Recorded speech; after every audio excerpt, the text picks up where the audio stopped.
Kumusta mga Cubs? Araw ngayon ng Sabado, holiday dito sa Saudi Arabia. Yung tinatawag nila dito na Hajj o pilgrimage.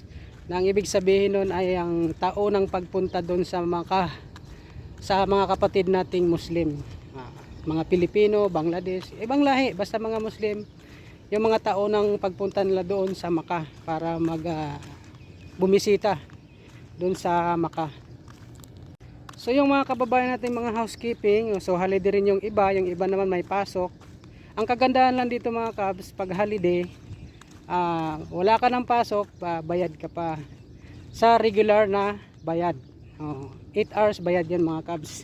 Yung iba naman pag pumasok mga Cubs, double pay sila. Pag pumasok sa ganitong ano. Nag-umpisa ang holiday dito sa June 5 hanggang 10. So ang balik ng mga workers, gaya namin mga housekeeping is 11 ng June na ang balik namin. So kung ano ka, umpisa ka ng 5, so mahaba yung holiday mo hanggang 10, 6 na araw yung holiday mo. Tapos balik mo 11. So higa-higa ka lang sa bahay, luto-luto, okay. Pwede kayong gumala kung may magalaan kayo. Yung maganda yung nasa city ka, sa Riyadh ka, sa Jeddah ka na city. Kaya sa amin dito, hindi kami nasa province kami, kaya stay at home lang kami mga Cubs.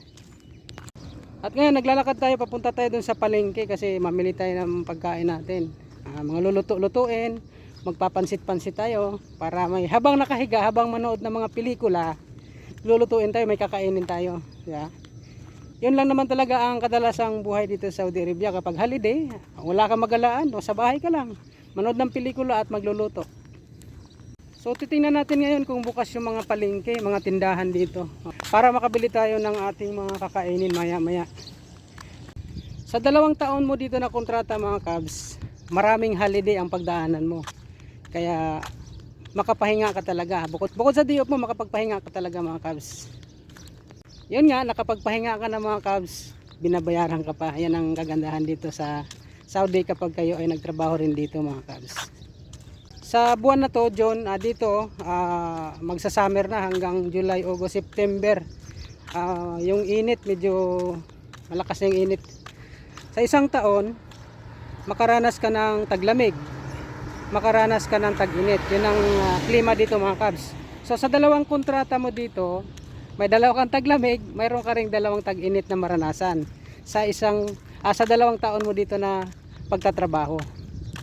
Kaya sa mga hindi pa nakasubscribe dyan, mag-subscribe na kayo dito sa ating channel, Kabos na Vlogger, para ma-update kayo sa iba pang mga buhay-buhay dito sa Saudi Arabia at sa mga galawan ng mga housekeeping, sa mga buhay-buhay ng housekeeping dito sa Saudi Arabia. Ang channel na to, hindi naman to ginawa natin para kumita talaga tayo. Ang channel na to, ginawa natin para may idea yung mga kababayan natin na gusto mag-apply ng housekeeping papunta dito sa Saudi Arabia. Para may idea sila at may matanungan din sila kung anong dapat nilang itanong.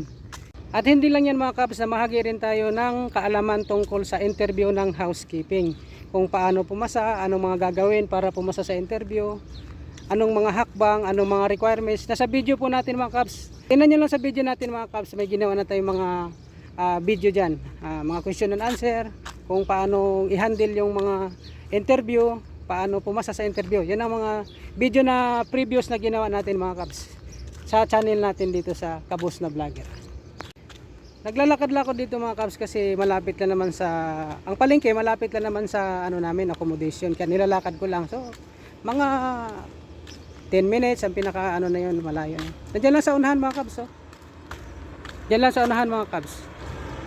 Kaya nilalakad ko lang ang palengke. Kaya lang pagbalik ko, yun ang kasi kung marami kang bitbit, marami kang dala, marami kang pinamili, medyo hahaba yung kamay mo sa kabibitbit ng mga pinamili mo. Sa kalaman ng iba mga Cubs, talagang pag namalingki kayo dito, bultuhan. Yung iba, bultuhan na, 1 buwanan talaga. Kaya kailangan mo talaga minsan may mga service naman sa mga kumpanya para mamalingki. Kaya papunta sa palengke, may service ang kumpanya. Ako ngayon naglalakad lang para ma-exercise naman ng mga tuhod natin. Habang ganito, nagbablog-vlog tayo.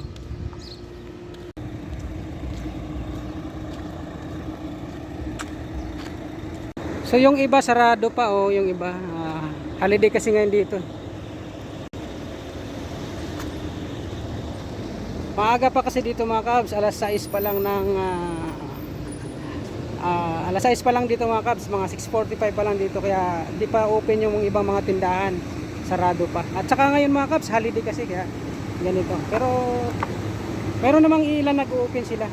Pati yung ibang tindahan kung open ba sila para makabili tayo ng mga pagkain natin lulutuin mamaya.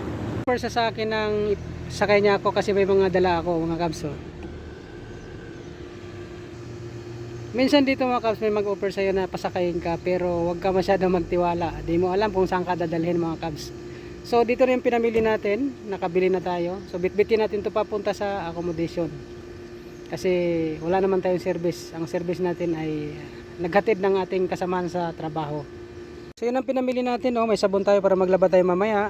Carrots, magpansit tayo at saka luto tayo ng sopas. Ating dito sa Saudi Arabia mga kabs, dito kayo matuto magluto. Kahit di kayo marunong magluto sa Pilipinas, matuto kayo dito kasi kanya-kanyang luto dito mga kabs. Dito matutunan ang iba-ibang luto na mga pagkain, mga ulam mga kabs. Kaya ikaw mga kabs, kapag nag-abroad ka, parang training mo na rin dito sa Saudi Arabia na matuto ka, madisiplina ka sa iba-ibang mga ugali ng mga tao. Okay mga kabs, hanggang dito lang ating video. Di ako mga kabs, di ako maka-video na kasi dalawang kamay ko may hawak na ako na pinamili ko. Hanggang sunod na mga video mga kabs, magkita tayo uli. Maraming salamat sa panonood at suporta.